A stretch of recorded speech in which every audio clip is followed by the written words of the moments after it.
বন্ধুরা, টিনা বলছে এই রে আমার না কাল মিটিং আছে, তোরা ভাই বোন মিলে এখানে থাক, দরকার পড়লে আমার গাড়িটা রেখে দে।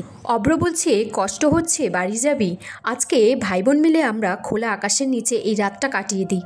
সুদীপাকে বলছে আয় চা খাবি আয়। পরমা বলছে কি হচ্ছে কিছুই তো বুঝতে পারছি না, আর আমি এইভাবে বসে বসেই বা কেন আছি। সে উঠে দাঁড়াতে গেলে তার পায়ে লাগে। তখন সেখানে গায়ত্রী আসে। গায়ত্রী বলছে আমাকে বলবে তো বাড়িতে কি লোকের অভাব আছে নাকি।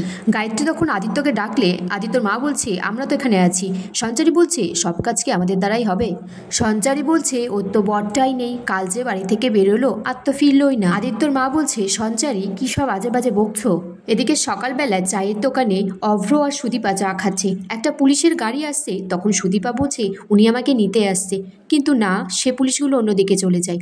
আচমকাই সুদীপার হাতে চায়ের গ্লাসটা পড়ে যায়। অভ্র বলছে কেন চিন্তা করছিস বোন, ওরা একবারের জন্য আমাদের খোঁজ নিয়েছে আমরা কি করছি কোথায় আছি। সুদীপা বলছে ঠিক, আমাকে নিয়ে যে ভাবে না তাকে নিয়ে আমি কেনই বা ভাববো।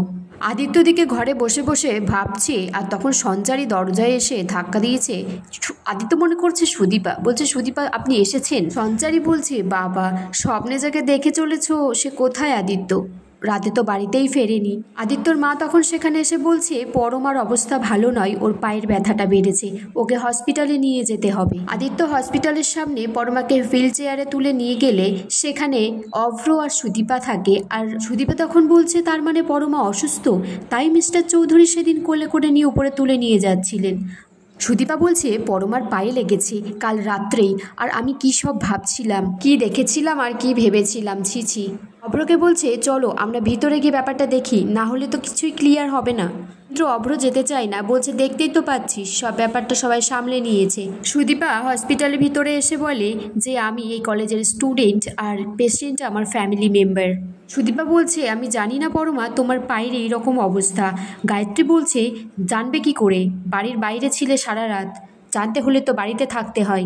অভ্র এসে বলছে আমি আর বোন একসাথেই ছিলাম একটা চায়ের দোকানে। গায়ত্রী বলছে একবার প্রয়োজন বোধ করনি খবর দেওয়ার। তখন ডক্টর এসে বলে অসুবিধার কিছু নেই, আপনার পেশেন্টকে বাড়ি নিয়ে যেতে পারেন। সুদীপা তখন আদিত্যকে বলছে এরকম একটা অঘটন ঘটেছে আমি জানতাম না, আমি রেস্টুরেন্টে আপনার জন্য অপেক্ষা করছিলাম, আমি আপনার ফোনে ফোন করেছিলাম কিন্তু আপনার ফোনটা সুইচ অফ বলছিল। দীপা বলছে আপনার তো আমাকে প্রোটেক্ট করার কথা, এই শহরে নিয়ে এসেছিলেন, তাহলে কেন কিছু না বলে চলে গেছিলেন? সুদীপা বলছে আমি সেদিন রাত্রে পেইং গেস্টে গেছিলাম। আদিত্য বলছে তাহলে কি আমার কোথাও ভুল হচ্ছে?